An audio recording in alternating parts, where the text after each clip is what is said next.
Dad? Dad, can you hear me? The whisper was a ghost in a machine, thin and frayed with static, coming from a walkie-talkie Ryan had left on my desk years ago. For a moment I did not move. My world was the steady sound of cooling fans and the silent glow from 12 monitors arranged in a gentle curve. It was day 5. The city below my window was a static image of white roofs and dark, empty streets. My routine was my sanity. At E800, I logged the generator's fuel consumption. At 0815, I run diagnostics on the network uplink. At 0830, I cataloged the remaining food supply. 312 protein bars, 48 gallons of purified water, 96 cans of beans. Control as safety. My sanctuary on the 30th floor, the Spire, was the only safe place left. I swiveled my chair and my eyes scanned the camera feeds. Hacked municipals, a few private security systems I'd ghosted into years ago. Nothing moved except the slow, steady fall of snow. Then a flicker of orange caught my eye on a feed from a camera overlooking the 16th Street Mall. I zoomed in. A small group of people were gathered around a barrel fire, their faces lit by the weak flames. One of them coughed, a plume of white vapor erupting in the cold. The sight of the smoke hit me wrong. Suddenly I smelled burning pretzels and heard the pop of shattering glass, felt the phantom weight of a small hand in mine, warm, and then gone.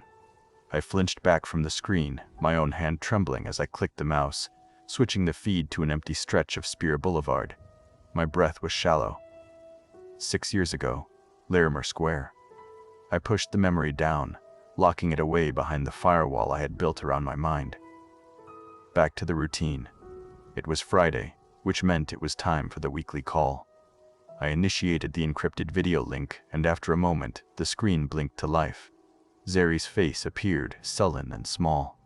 She was 10 now, all sharp angles under her father's watchful eyes. Behind her, Ryan gave a tired wave. He was in his paramedic uniform, the background a blur of cots and medical equipment inside the green zone at Coors Field. "Hi, sweetie." My voice felt strange in the quiet room. "Hi." She looked away from the camera. "How are you? Is everything secure there?" "It's fine." Ryan leaned into the frame. "We're okay, Kiana. It's holding." "Zahari, are you eating enough?" I asked, my eyes scanning her face for any sign of sickness. She shrugged. "Dad said I have to go soon. I have a school project." A school project? In the middle of all this? It was a lie so obvious it was an insult. I saw Ryan put a gentle hand on her shoulder. "We're scavenging for supplies near the perimeter," he corrected. "She stays within the safe zone." The chasm between us felt as wide as the 9 miles that separated my apartment from that stadium. The call ended a few moments later, leaving me with another failure logged in the long list of them. I turned up the volume on the emergency scanner, listening to the scattered radio chatter. A new group called the Wardens had taken the Marston water plant, rationing the city's only source of clean water. It only confirmed what I already knew. The world below was chaos, and I had made the right choice to stay here, above it all. That is when the whisper came again from the walkie-talkie on my desk. "Dad, please." This time the voice registered. It was not a ghost. It was Zahari. The air left my lungs. The careful walls of my sanctuary crumbled into dust. Panic seized me, cold and absolute, trying to drag me back to that day in the square, to the paralysis that had cost me everything. But then another instinct took over, the muscle memory of a network engineer. Action. The generator's fuel gauge blinked a low-level warning, but I ignored it. My fingers flew across the keyboard, diverting all non-essential power to the communications array. I found the nearest compatible radio tower, brute-forced my way past its dead security protocols, and boosted the signal, pouring all my digital strength into that one thin connection. The static on the walkie-talkie lessened, and her voice came through again, clearer now, and laced with a fear that was a physical blow. "I'm at the school. He's not back." The school. George Washington High. I pulled up the camera grid for the area. A traffic camera on Leetsdale Drive was still active. I pivoted its lens, the movement achingly slow on the screen. The camera zoomed toward the school's main entrance. The glass doors were shattered. And there, just inside the lobby, was a small figure in a heavy coat, huddled against a pillar. My daughter, my Zari. A photograph sat on my desk, a picture of her at 4 years old, laughing in a park, just before my world ended. I looked from the smiling child in the frame to the terrified girl on the monitor. The guilt was a stone in my stomach.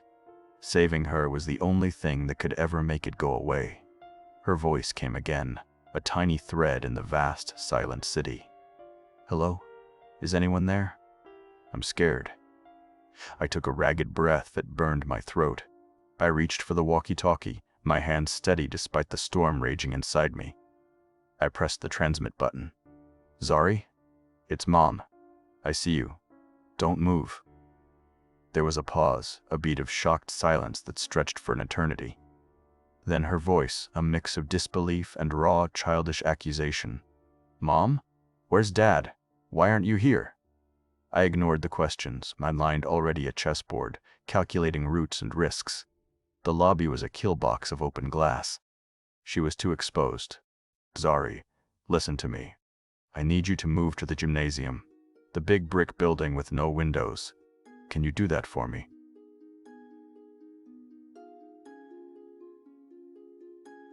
No. I'm going right. The voice in my headset was small, but it felt hard, as a stone dropped into the fragile quiet of my apartment.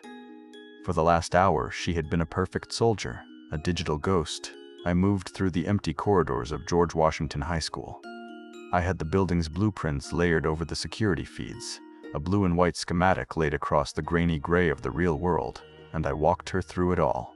We moved between the patrols of a scavenging crew, their heavy footsteps echoing on my audio feed while Zari held her breath in a janitor's closet. I guided her out a shattered side door and into the service alleys, my voice a constant, level presence in her ear. Control was safety. Zari, turn left at the dumpster, I had said, my eyes tracking the path on 3 different camera angles. The alley is clear for 200 yards.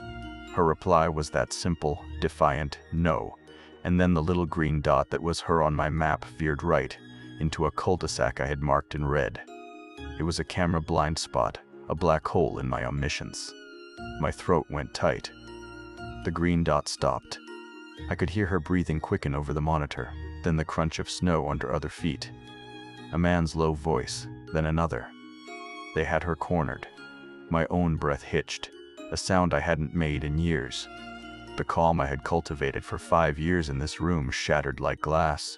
My fingers flew across the keyboard, cycling through every city-owned camera in a 4-block radius, burning precious backup fuel with every frantic search. The world was a mosaic of useless white screens until one flickered to life, a high-angle shot from a traffic cam a block away. I saw her, a tiny figure pressed against a brick wall with 2 large shapes closing in. My voice came out as a ragged crackle, the professional calm gone, replaced by the raw terror I had lived with since Larimer Square. Zari fence. To your left. There's a gap at the bottom. She scrambled through it, the men cursing behind her, and I did not breathe again until her green dot was moving on the other side of the block, away from them. The silence on the line stretched for a long time before she spoke again, her own voice softer now, shaken. Later, as she rested behind a frozen city bus, she broke another silence. It's not for a school project. I could hear the whisper of her fingers on the backpack's nylon. The bag. It's insulin. For Dad. He's a type 1 diabetic, and this is his last supply. The weight of the world settled through my chair, through the floor, through 30 stories of concrete and steel. This was never just an extraction. It was a delivery, and the clock had been ticking since the power went out. We moved through Cheeseman Park because it was the most direct route, but I hated it. The open ground was a killing field, the wide expanse of white snow offering no concealment. I watched Zari move from tree to frozen tree, a small dark shape in a vast, empty space. That was when I saw them on a traffic camera overlooking the park's eastern edge. It was an organized patrol, not a ragged group of scavengers. They moved with purpose, flanking the paths, their forms dark against the snow. One of them was taller than the rest, wearing a Carhartt jacket and carrying a fire axe that rested on his shoulder like it belonged there. I zoomed the camera in, the image pixelating, and saw the cold, calculating way he surveyed the park. This was Cyan Driz. I watched his group stop a family, watched them confiscate a water filter, then saw Cyan hand the father a sealed canister of purified water. They were not just taking, they were trading, building something new and brutal out of the city's collapse. Then Cyan's head turned. His gaze swept across the park, slow and deliberate, and it stopped, locking onto the copse of trees where Zaharie was hiding. He couldn't see the medicine, but he saw a child alone with a new, insulated backpack. He saw an asset. He lifted a hand and made a quiet, simple gesture to two of his men, who broke away and began to move along the edge of the park. My blood ran cold. This was no longer a journey through chaos. It was a chase.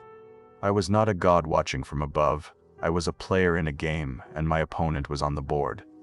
He knew the city. As I tried to guide Zaharie toward the logical shelter of St. Joseph's Hospital, I found his men cutting off the main arteries. Cyan was using his foreman's knowledge of the infrastructure, predicting my moves, boxing me in. I had to make a choice, so I pushed her west, into a dense residential neighborhood where the camera coverage was almost non-existent. My screens became a collection of useless static and old satellite maps. I was blind. "Talk to me, Zaharie," I whispered into my microphone, my eyes shut tight, trying to picture the streets I had not walked in 5 years. "Tell me what you see." She became my eyes. Her small voice described wrought iron fences, street signs half buried in snow, the specific shape of an archway over a frozen garden. I guided her with memory and maps, a ghost navigating a world I could no longer touch. The route felt wrong, a cold dread building in my stomach long before she said the words. "There are old brick buildings here," she whispered. "They're all burned. Everything is black. Larimer Square." The name hit me like a physical blow. My carefully constructed walls crumbled.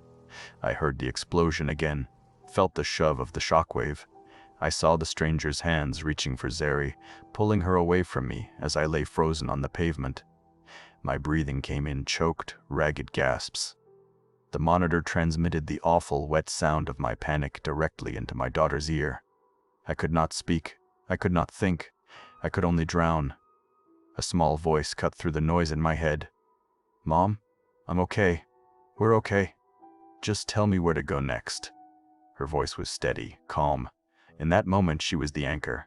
The resentment she carried for 5 years had vanished, replaced by a strength that pulled me back from the edge. We were a partnership. We made it to the warehouse district near the highway, the last major hurdle before the lights of the green zone. It was a maze of concrete and steel, a perfect place for an ambush. Cyan knew it too. His men appeared at the ends of the long corridors between buildings, boxing her in. At the same instant, a light on my generator bank turned from yellow to a solid, unforgiving red. The screens around me flickered, one going dark, then another. I had minutes of power left.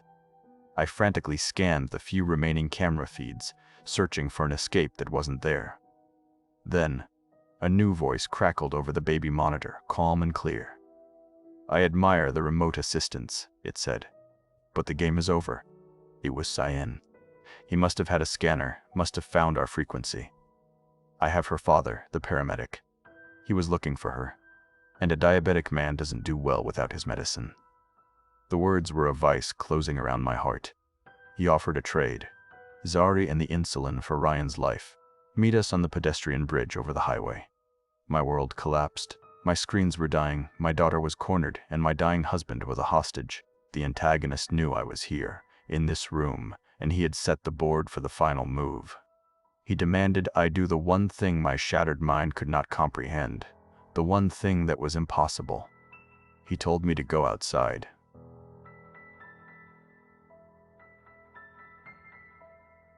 The game was over, and I had already lost. One by one, the monitors around me went dark, each screen's death punctuated by the generator's sputtering cough. The city vanished in sections, the network of cameras I had commandeered blinking out of existence until only blackness remained. The wind howled against the windows of the 30th floor, a sound I had come to know as the voice of the outside world. Now it just sounded like a funeral dirge. I sat on the floor in the cold, oppressive dark, alone with the ultimatum Cyan had delivered. Zaharie and the medicine for Ryan. The faces of my family swam in the blackness, Zaharie's small, determined face looking to me for guidance, and Ryan's tired features, the man I had lost because I refused to step outside. My intellect was useless, my preparations were a joke, and my control was an illusion. I stared at the faint outline of my apartment door, the heavy steel slab that had been my shield for 5 years. It was no longer a sanctuary. It was the wall of my tomb. "Mom? Are you still there?"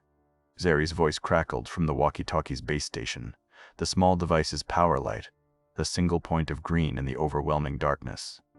The sound of her voice, so small and fragile yet so resolute, cut through the fog of my despair. All this time I believed control was the answer, that managing the data would keep her safe. I was wrong. The digital world was just a shadow, a place where I could hide from my own fear. The only move that mattered now was a human one. I crawled across the cold floor to the green light. I picked up the receiver, my hand shaking, and keyed the microphone.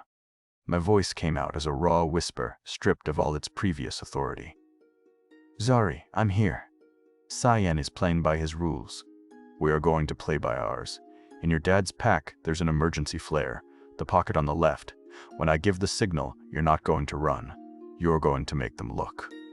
I released the button, and the silence returned, heavier than before. I had given my last command, a desperate gamble that rested entirely on her courage. The end game had begun.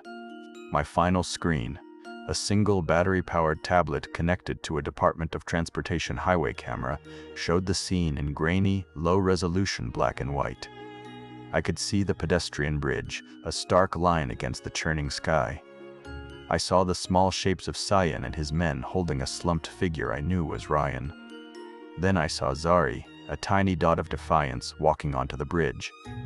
A squall of snow suddenly intensified, the blizzard becoming a complete whiteout. The camera feed dissolved into a screen of hissing static. At the same moment, the generator gave one last shuddering gasp and died completely. The green light on the walkie-talkie went out.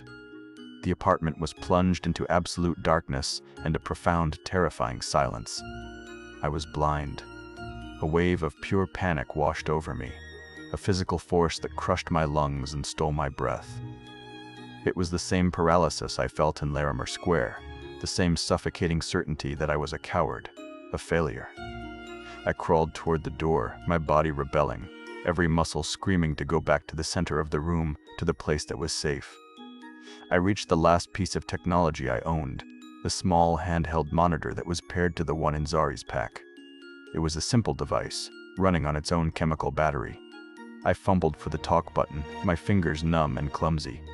I opened my mouth to give the signal, to say the word, but nothing came out except a raw, guttural sob, the sound of 5 years of terror and grief, and a ferocious, helpless love breaking free. I held the button down and broadcast the unfiltered sound of my own breaking heart across the channel. The sound that crackled in Zaharie's ear was not a command from a speaker. It was the real, terrified, human voice of her mother. This was the proof she always needed, not of my strength, but of my love. This was the signal. On the bridge, Ryan used the last of his strength to shove himself backward, tackling one of the wardens. In that instant of chaos, Zaharie pulled the flare from the pack and tore the cap from its end. A piercing crimson light erupted through the whiteout, painting the bridge and the swirling snow in a bloody, brilliant glow. The guards at the green zone saw the distress signal.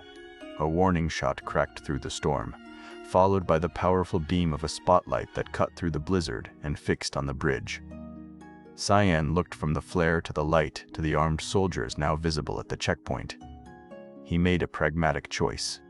He shoved Ryan forward toward Zaharie and melted back into the storm with his men. An asset was not worth a war. Zaharie grabbed her father's arm, and together they stumbled the last few yards into the light. Miles away, I had collapsed in the open doorway of my apartment. I was shivering, not just from the cold wind gusting down the long, dark hallway, but from the violent shock of my own action.